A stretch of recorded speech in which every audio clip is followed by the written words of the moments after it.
ہرات میں حضور علیہ السلام کی اولاد سے ایک شہزادی بیوہ ہو جاتی ہے، تو وہ اپنے بچوں کو لے کر کے سمرقند میں آتی ہے اور پوچھتی ہے کہ یہاں کوئی شخص ہو جو مجبور لوگ، مفلوق الحال لوگوں کی مدد کرتا ہو۔ تو لوگوں نے بتایا کہ یہاں دو بڑے سخی لوگ ہیں، ایک مسلمان ہے اور ایک مجوسی ہے۔ تو اس نے کہا مجھے تو مسلمان کے پاس ہی جانا چاہیے، اور گئی اور کہا کہ میں مفلوق الحال ہوں، میرا خاندان رسول صلی اللہ علیہ وآلہ وسلم سے تعلق ہے، غریب الدیار ہوں، شوہر کا سر سے سایہ اٹھ گیا ہے، یہ بچے ہیں، تو آپ اگر میری مدد کر دیں تو میری سفید پوشی کا بھرم باقی رہے۔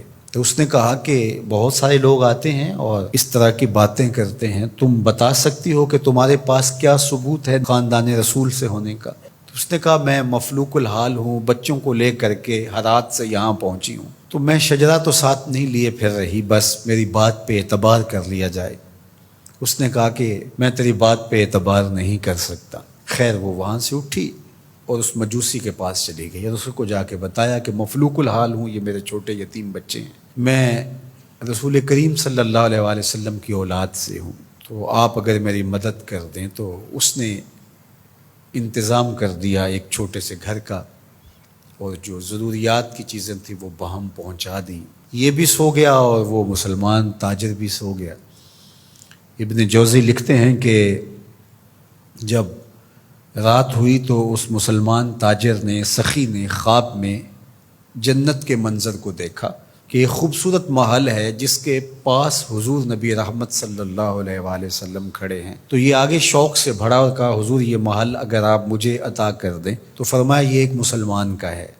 تو کہا میں بھی تو مسلمان ہوں۔ فرمایا تیرے مسلمان ہونے کا ثبوت کیا ہے؟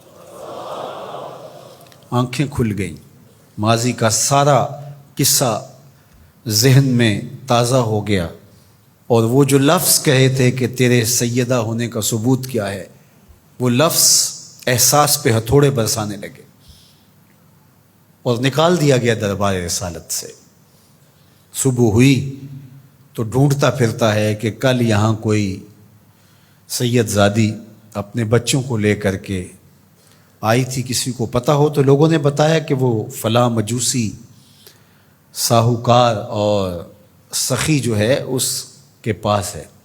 تو وہ گیا اور دروازہ کھٹکھٹایا اور قدرے غسیلے انداز میں کہنے لگا کہ ہمارے نبی کی بیٹی ہے اور آپ کو حق نہیں پہنچتا ہے، ان کی خدمت ہمارا ہی حق ہے، بلکہ کہا 300 دینار لے لو اور جلدی کرو ہمارے سپرد کر دو۔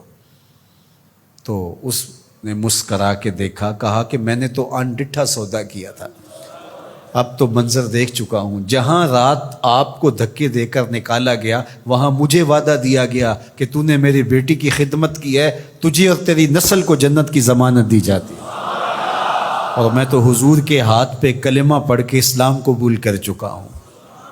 اللہ اکبر۔ نسبت رسول کا احترام، محض نسبت رسول، عمل تو بعد میں آتے ہیں۔ اللہ اکبر۔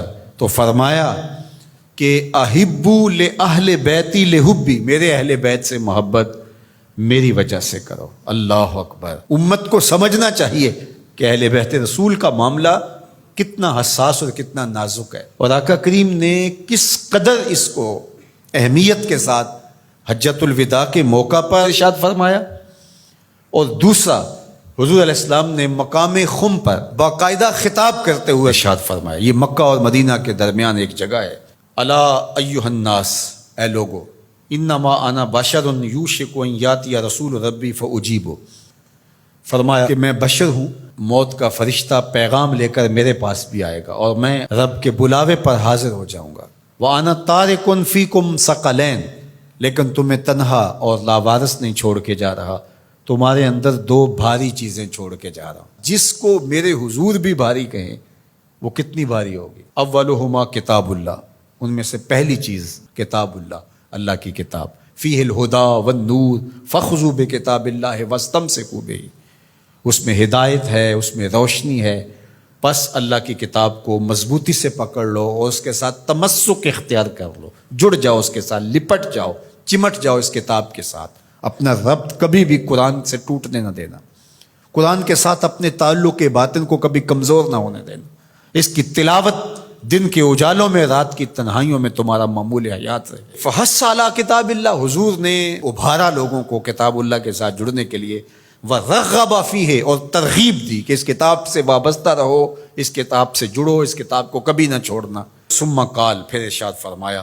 وَأَهْلُ بَيْتِي، اور میرے اہل بیت، اذکرکم اللہ فی اہل بیتی، اذکرکم اللہ فی اہل بیتی، اذکرکم اللہ فی اہل بیتی، 3 مرتبہ فرمایا، میں تمہیں اپنے اہل بیت کے بارے میں اللہ سے ڈراتا ہوں، تذکیر کرتا ہوں، نصیحت کرتا ہوں کہ میرے اہل بیت کے معاملے میں کوتاہی نہ کرنا۔ 1 بار نہیں کہا، 2 بار نہیں کہا، 3 بار فرمایا۔ نگاہ نبوت کچھ دیکھ رہی تھی کہ لوگ کربلا کے اندر شہزادگان رسول کو شہید کرنے کے درپے ہوں گے، اور اہل بیت نبوت کی عظمتیں لوگوں کو ہضم نہیں ہو پائیں گی، تو حضور نے 1 بار نہیں، 2 بار نہیں، 3 بار فرمایا کہ میرے اہل بیت کے معاملے کے اندر ان کی حساسیت اتنی ہے کہ کوتاہی کا ارتکاب نہ کرنا۔ اہل بیت نبوت کا معاملہ بہت حساس ہے، بہت ہی حساس ہے۔ یزید پلیت نے اہل بیت کے ساتھ ٹکر لے کے اپنی عاقبت بھی برباد کر لی، اور اپنی دنیا بھی برباد کر لی، اور اپنی نسلوں کو بھی بدبودار بنا لیا اس نے۔